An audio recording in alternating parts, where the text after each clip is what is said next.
Buenos días a todos, somos la residencia del Hospital de Niños de San Justo. Mi nombre es Martín Bonabota y junto con mi compañero de tercer año, Alan Nicolason, hemos armado una presentación que intitulamos Hipercalcemia iatrogénica, el mito de la inocuidad.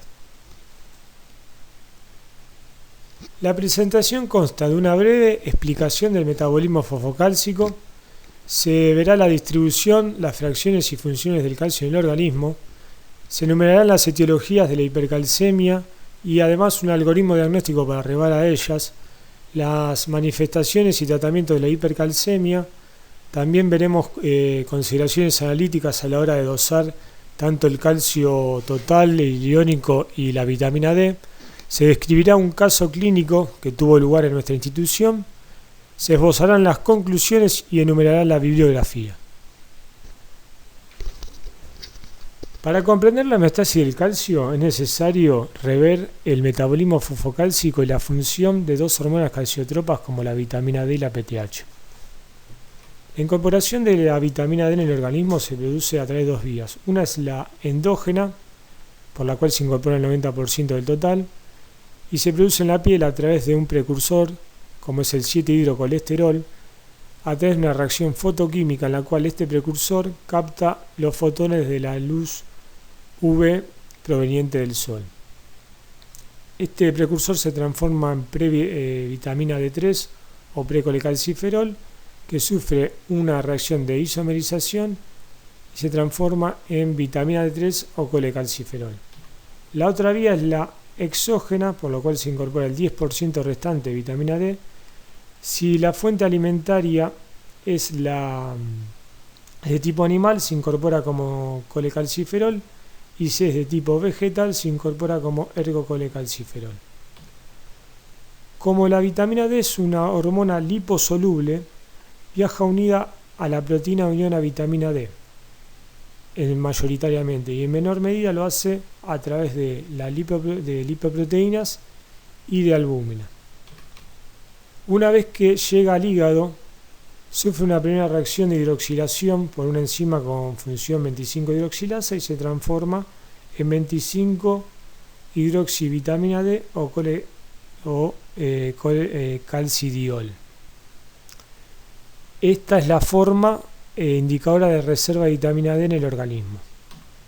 Continuando su viaje por la circulación, llega al riñón, donde sufre una segunda reacción de hidroxilación por una enzima con función 1-alfa-hidroxilasa y se transforma en 1,25-hidroxivitamina D o calcitriol, que es la forma biológicamente activa de la vitamina D. Este interactúa a nivel duodenal con receptores de vitamina D que favorecen la absorción de calcio y de fosfato. Además, en conjunto con la PTH, favorecen la diferenciación y activación del osteoblasto, el cual expresa en su membrana el ligando RANK, que es un ligando de la superfamilia TNF, que en una unión célula a célula con el preosteoclasto a través del receptor RANK favorece la diferenciación y activación del preosteoclasto a osteoclasto maduro, favoreciendo la reabsorción ósea y el remodelado óseo, aumentando la liberación de calcio y fosfato en la sangre, lo cual lleva, como se ha dicho, a un aumento del calcio y del fosfato. Cabe destacar que tanto la PTH y la vitamina D también trabajan en conjunto favoreciendo la reabsorción del 1% de la carga filtrada renal de calcio y que además la regulación de la PTH es a través de la calcemia por los receptores sensibles al calcio, que poseen las células principales de las glándulas paratiroides. El calcio es el mineral más abundante del organismo. Se cree que una persona que pesa 75 kilos tiene alrededor de 1,3 kg de calcio en su composición corporal. El 99% de este se encuentra formando parte del esqueleto en los huesos, como cristal de hidroxiapatita. El 1% restante se encuentra en los tejidos blandos y en el líquido extracelular, del cual solo el 0,1% es el medible a nivel extracelular.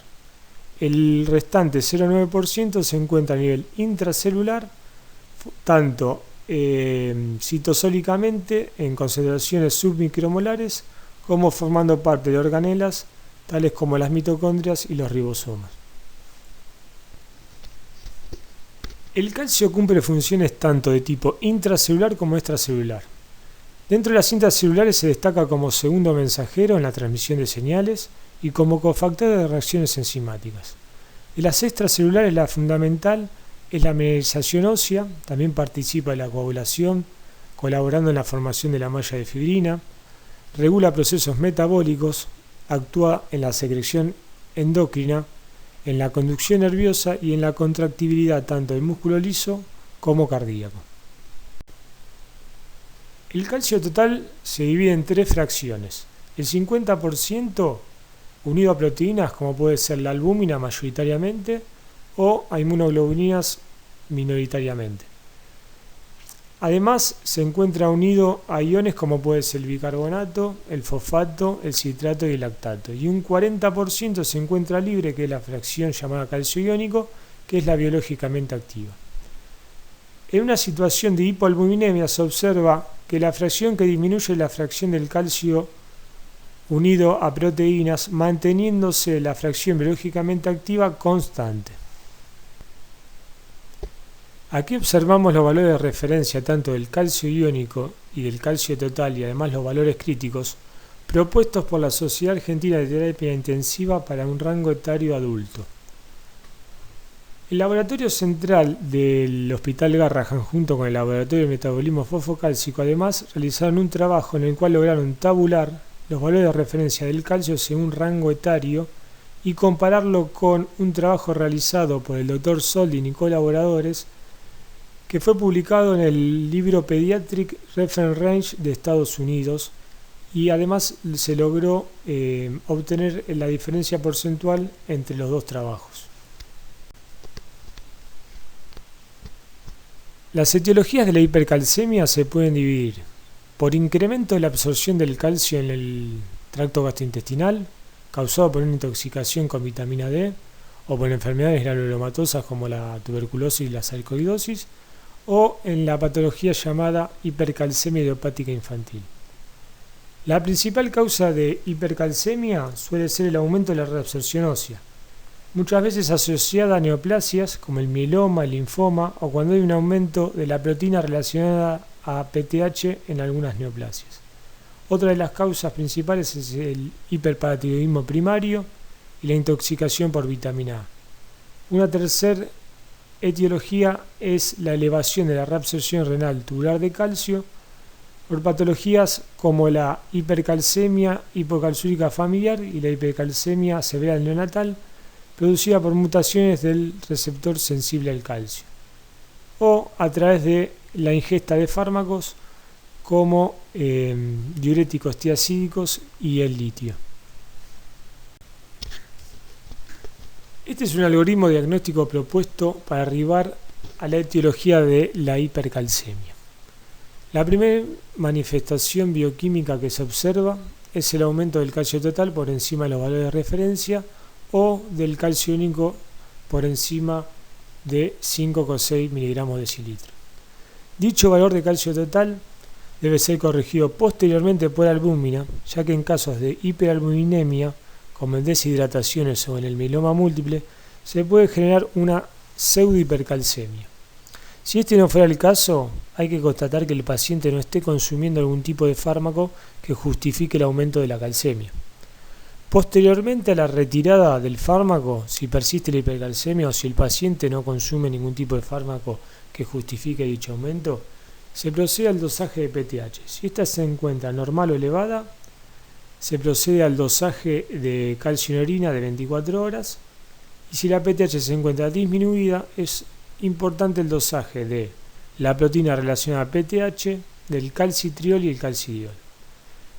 Si la proteína relacionada a PTH es la que se encuentra aumentada, se sospecha de hipercalcemia tumoral. Si en cambio el calcitriol es el que se encuentra aumentado, la sospecha más probable es una enfermedad granulomatosa o un linfoma. En cambio, si el calcidiol es el que se encuentra aumentado, se sospecha una intoxicación por vitamina D. Si llegase a ser que la proteína relacionada a PTH y la vitamina D se encuentran normales, se procede a estudios complementarios de tipos endocrinológicos, a la realización de un proteinograma y a la sospecha de otras causas probables. Las manifestaciones clínicas de la hipercalcemia están relacionadas con el grado y con la velocidad de instauración de la misma. Siendo asintomáticas si la calcemia es menor a 12 gramos decilitro y sintomática e inespecífica cuando supera los 14 miligramos decilitro. Entre estos dos parámetros, la clínica suele ser ambigua. Las primeras manifestaciones suelen ser digestivas, como son el estreñimiento, la anorexia, los vómitos y las náuseas. En una segunda instancia, si continúa la hipercalcemia, comienzan las manifestaciones renales, como la poliuria, la nicturia, la nefrocalcinosis, la nefrolitiasis y la disminución del filtrado glomerular. Si la hipercalcemia es de larga data, las manifestaciones renales pueden evolucionar a una insuficiencia renal, pueden aparecer manifestaciones neuromusculares como la hipotonía y la astenia y de tipo cardiovasculares como las arritmias y la hipertensión arterial. El tratamiento de la hipercalcemia suele ser escalonado. La primera instancia es la hiperhidratación y el uso concomitante de diuréticos de Lassa como la furosemida.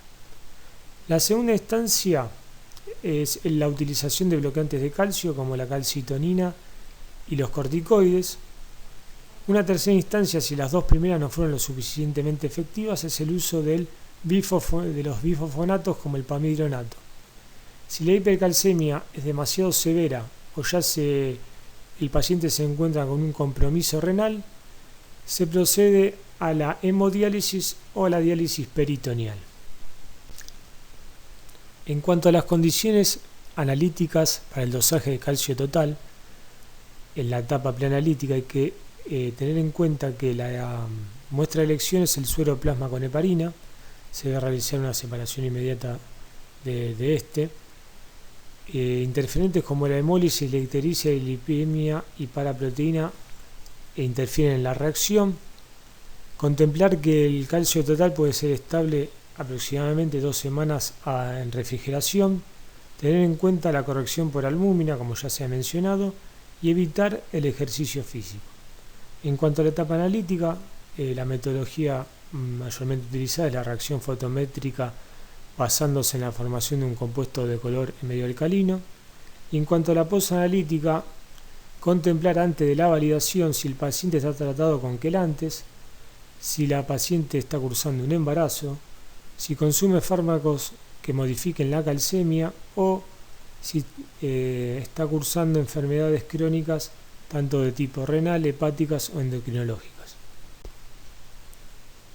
En cuanto a las consideraciones analíticas en el momento de dosar calcio iónico, se debe tener en cuenta que la muestra de elección es la sangre entera del plasma, el anticoagulante utilizado es la heparina y hay que evitar su exceso, no utilizar nunca anticoagulantes que produzcan quelación del calcio y tener en cuenta que el dosaje del calcio iónico es dependiente del pH. En situaciones de acidosis va a haber un aumento del calcio iónico y en situaciones de alcalosis va a haber una disminución. La metodología utilizada para su dosaje es la potenciometría directa con electrodo selectivo ion calcio combinado con un electrodo externo de referencia. Y en cuanto a la posanalítica, antes de validar, verificar la corrección a pH 740, informar la concentración según la unidad, que puede ser mol litro o miligramos decilitro, informar los valores de referencia y considerar que haya una correlación entre el calcio iónico y la clínica del paciente. A la hora del dosaje del calcidiol es necesario contemplar que su vida media es de 2 a 3 semanas en circulación, por lo cual no es necesario su dosaje en días consecutivos, ya que probablemente no se manifiesten cambios relevantes entre ellos. La muestra de elección para su dosaje es el suero plasma con heparina y hay que contemplar un ayuno según la edad del paciente. La metodología utilizada para su dosaje puede ser HPLC masa masa, CLIA, ECLIA o CLPBA. Y en cuanto a la posanalítica, informar los valores de referencia, la fracción dosada y la metodología utilizada. A continuación, mi compañero Alan Nicolason les describirá un caso clínico que tuvo lugar en nuestra institución. La paciente de nuestro caso clínico nace un 7 de febrero del año pasado en el Hospital San Juan de Dios. Ella es de sexo femenino. Ella nace por intermedio de una cesárea con una edad gestacional de 24 semanas, evidentemente prematura, con un peso de nacimiento de 630 gramos, una talla de 33 centímetros, e inicialmente se sospecha por una hiperplasia suprarrenal congénita que posteriormente se descarta en la pesquisa neonatal. Aproximadamente 2 semanas después del nacimiento de la paciente, ella ingresa por guardia a nuestro hospital por falta de cobertura, ya que tuvo una serie de complicaciones tras su nacimiento pretérmino. Entre esas complicaciones se encontraban la hipertensión intracraneal de grado 1, el síndrome de estrés respiratorio, enfermedad membranaria hialina, una sospecha de sepsis, hiponatremia, un ductus arterioso persistente con comunicación interauricular. La paciente tenía una mala recuperación nutricional, ya que ingresó por guardia con 590 gramos de peso. Recordemos que ella nació con 630 gramos de peso. Evidentemente es una paciente que no logra ganar peso. Una anemia del prematuro y una retinopatía del prematuro en la zona 2 bilateral. Lo que queremos rescatar de todas estas patologías de ingreso de la paciente es que hubo toda una serie de especialidades médicas que tuvieron que intervenir para evaluar de forma integral a la paciente. Entre estas especialidades que intervinieron se encontraba cardiología, endocrinología, nefrología, hematología, oftalmología y neonatología. Este es el laboratorio con el que ingresó la paciente. Como podemos ver, en negrita está resaltado lo más llamativo, con un hematocrito de 25%, una hemoglobina de 8,5, 29.300 glóbulos blancos, una urea de 114, una creatinina de 1,34 y un sodio de 130. Posterior a eso se procede a la internación inmediata de la paciente. Ella estuvo internada desde el 23 de febrero de 2021 hasta el 18 de junio de 2021, en donde en un inicio, en el mes de marzo, hematología le indica tomar sulfato ferroso, ácido fólico y un complejo vitamínico que incluía la vitamina A, la vitamina D y la vitamina C. En el mes de abril, además, neonatología le indica vitamina D, 400 unidades internacionales por día. Y finalmente el 18 de junio es cuando se le da el alta médica y bueno, se le indica a la paciente pecho materno a libre demanda, que continúe con el complejo vitamínico ADC, que continúe con el ácido fólico, con el sulfato ferroso, cloruro de sodio, sulfato de zinc, con la vitamina D y con la tobramicina con dexametasona en gotas oftálmicas en cada ojo cada 6 horas hasta control por oftalmología. Este es el laboratorio del alta de la paciente del 18 de junio de 2021, donde podemos apreciar ya un hematocrito de 34%, una hemoglobina de 10,5, 10.300 glóbulos blancos, una urea de 24 miligramos de decilitro, una creatinina de 0,36 y un sodio de 137 milimol litro. Posterior al alta de la paciente, se le solicita a la paciente concurrir a controles ambulatorios con algunas de las especialidades que atendieron a la paciente.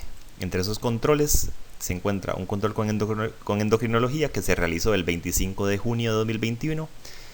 Entre lo llamativo que se encuentra es un calcio iónico de 6 miligramos de decilitro. Sin embargo, este valor no levantó sospecha alguna. Y bueno, posteriormente, el 16 de julio de 2021, mediante un control con el servicio de nefrología, obtienen un calcio iónico de 7,5 miligramos de decilitro, a lo cual remiten directamente a la paciente por guardia para ampliar el laboratorio. A la paciente se le amplía el laboratorio por guardia ante los resultados obtenidos por nefrología y bueno, entre lo más llamativo que se obtiene es un calcio total de 12,1 miligramos de decilitro, un fósforo de 2,5 y un magnesio de 1,1, junto con un calcio iónico que repite un valor de 7,4 miligramos de decilitro.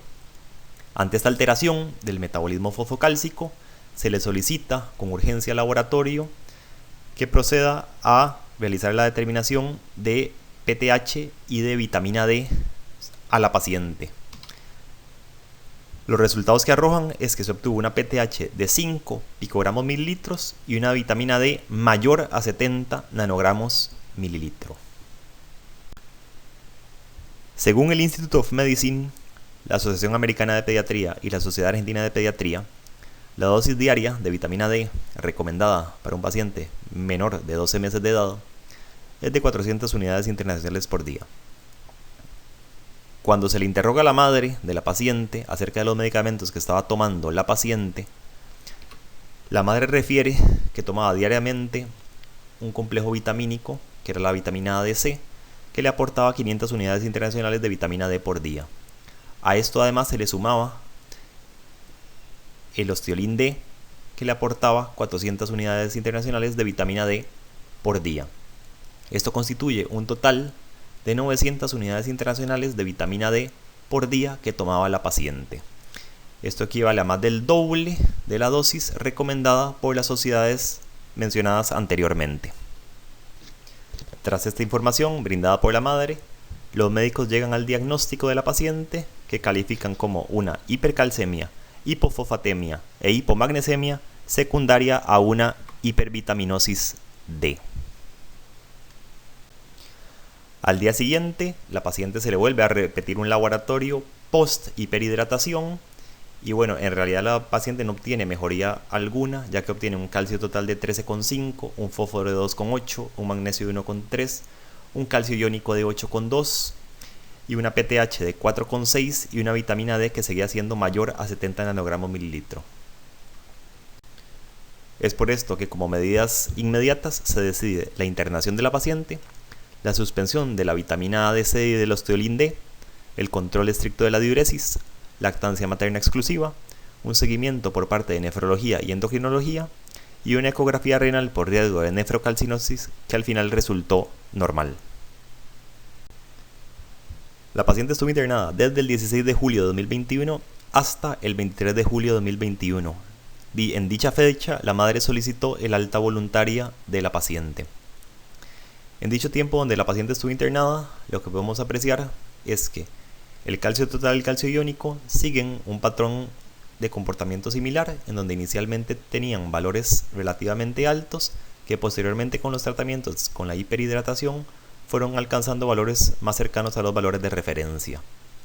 Por otro lado, el fósforo y el magnesio también siguieron un comportamiento similar ambos, en donde lo que se aprecia es que inicialmente tenían valores disminuidos con respecto al valor de referencia y posteriormente, conforme fue avanzando el tratamiento con hiperhidratación, fueron alcanzando niveles más cercanos a los valores normales.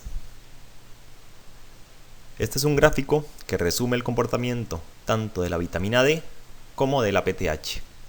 Lo que podemos apreciar es que mientras la paciente estuvo en guardia internada y durante el mes de agosto, mientras estuvo ya como paciente ambulatoria, los valores de vitamina D superaron los 70 nanogramos por mililitro, mientras que los valores de PTH no superaban los 5 picogramos por mililitro. Posteriormente, conforme fueron pasando los meses, los valores de PTH y de vitamina D fueron alcanzando cada vez más los valores de referencia. Este fue el último laboratorio de control que se realizó la paciente el día 21 de febrero del presente año, en donde lo que podemos apreciar respecto al metabolismo fosfocálcico es que la paciente posee un calcio total de 10,1, un fósforo de 5, un magnesio de 2, un calcio iónico de 5,43, una PTH de 45,6 y una vitamina D de 45,3, todo dentro de los valores de referencia. Como conclusiones que llegamos a este Ateneo es que el abordaje de las hipercalcemias se debe llevar a cabo por medio de un control riguroso de analitos como el calcio total, el calcio iónico, la PTH y la vitamina D, en conjunto con analitos como el fósforo, el magnesio, la albúmina y la función renal. Además, se recomienda que el dosaje de vitamina D no se realice diariamente, debido a que posee una vida media en circulación de 2 a 3 semanas, lo cual es una vida media relativamente larga. Por lo tanto, las variaciones entre días consecutivos de la determinación de vitamina D van a ser de poca relevancia, y esto, más allá de eso, conlleva un costo económico elevado y una mala gestión de los recursos de laboratorio. En esto fuimos muy enfáticos con los médicos al hacerles entender que servía de poco o nada solicitar una determinación de vitamina D en días consecutivos, ya que muy probablemente iban a obtener el mismo resultado todos los días. Se les recomendó que se solicitara más o menos entre 2 y 3 semanas cada determinación de vitamina D.